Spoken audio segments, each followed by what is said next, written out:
would keep me waiting, I would wait a lifetime. In tricky situations, I will be a lifeline. Nobody's meant to be fighting alone.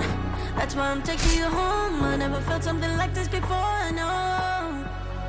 Keep coming back for your time after time. Yo, what's going on? We're down here at the Rack Studios in Tampa, Florida. I got my boy Mike G, and we got Max Strong on. But Max, before I kick off, I got to thank some of our affiliates. Our affiliates are Planetary Design. Check it out. At the bottom, it'll be dropped into the content.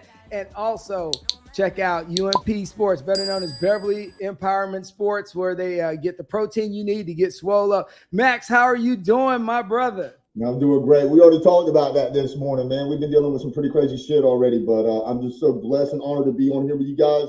And I thank you for this opportunity, man.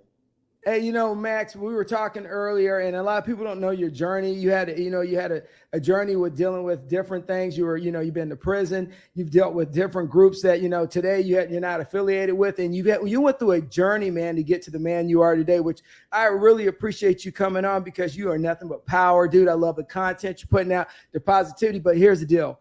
Nobody gets where you're at until they've been to the bottom and back to the top. So, hey, give us a little take on your journey, my brother. So real quick, you were just talking about being at the bottom and then going through it, right? Well, a lot of people will attribute to what they're going through as being in the trenches, especially in addiction, depression, just all this anxiety and worries, right? And I don't consider those to be the trenches. I actually consider those to be like the pit of despair, right? It's not until you begin putting in the work that you begin going through the trenches, right? Right. Until you begin doing the work, you're still in a pit of despair. And essentially, you're nobody because you're not putting in any work, okay? Well, that was me for a long time, man. For a long time, I was pretty much nobody. I had no identity. I didn't know who I was. I was in and out of prison. It was a revolving door of my lifestyle. I spent most of my adult lifetime in prison.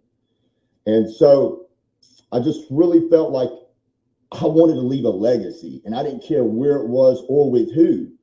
And there was a group of men in prison, and this was on my fourth bid.